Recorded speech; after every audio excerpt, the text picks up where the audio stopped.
금리가 떨어지면 통상 자금이 증시로 몰리기 마련인데요.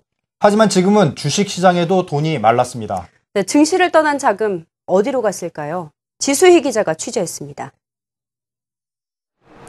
한국은행이 이달 기준금리를 2.75%로 지난 7월에 이어 또 한 차례 내렸지만 주식펀드 투자자 예탁금은 오히려 줄었습니다. 저금리 기조는 증시의 호재지만 방향성 없는 장세가 불안한 투자자들은 주식시장마저 외면하고 있습니다.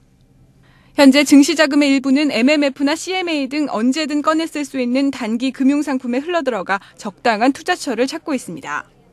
3%대 은행금리에 만족할 수 없는 투자자들은 직접 투자보다 변동성은 줄이면서도 수익률은 높일 수 있는 증권사의 파생결합증권으로 돈을 쏟아붓고 있습니다. ELS 같은 경우는 지금 지수형으로 할 때 한 8에서 11% 정도.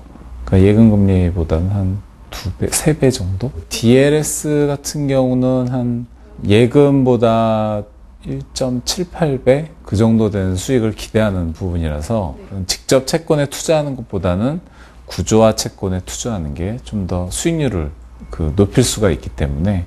실제로 연이율 3%대 정기예금에 1억 원을 투자했을 경우 한 달에 약 25만 원의 이자를 받는 반면 금을 기초자산으로 한 연 9%의 월 지급식 DLS에 가입할 경우 금값 평가액이 45% 밑으로 떨어지지만 않으면 한 달에 75만 원을 지급받게 됩니다. 고액 투자가 가능한 자산가들은 안전한 장기 채권에 관심을 보이고 있습니다. 장기 채권 금리는 2% 후반에서 3% 초반이지만 지금보다 금리가 더 떨어질 경우 차익을 챙길 수 있다는 계산입니다. 30년 국채가 최근 2달 동안 4천억씩 2번 발행했는데 그거 다 품귀 현상이 날 정도로 다 소진됐거든요. 그러니까 채권 쪽으로도 상당히 많은 자산이 이동 중에 있고 저금리에 진입했고 우리나라 10년 전과 비슷한 컨셉의 나라들은 우리보다 금리가 훨씬 높거든요. 예를 들면 브라질 같은데 국채금리 지금 현재 투자해도 뭐 여러 가지 비용 다 제하고 환율 감안 안 한다면 한 8% 가까운 그 연수익률이 나오고 있습니다. 비과세로. 이 같은 채권 선호 현상은 펀드 시장에서 더 뚜렷하게 나타나고 있습니다.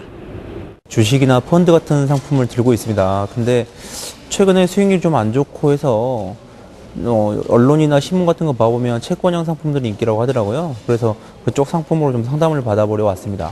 연초 이후 국내외 채권형 펀드에는 지속적으로 자금이 유입되고 있는 반면 주식형 펀드는 설정액이 점차 줄어들고 있습니다.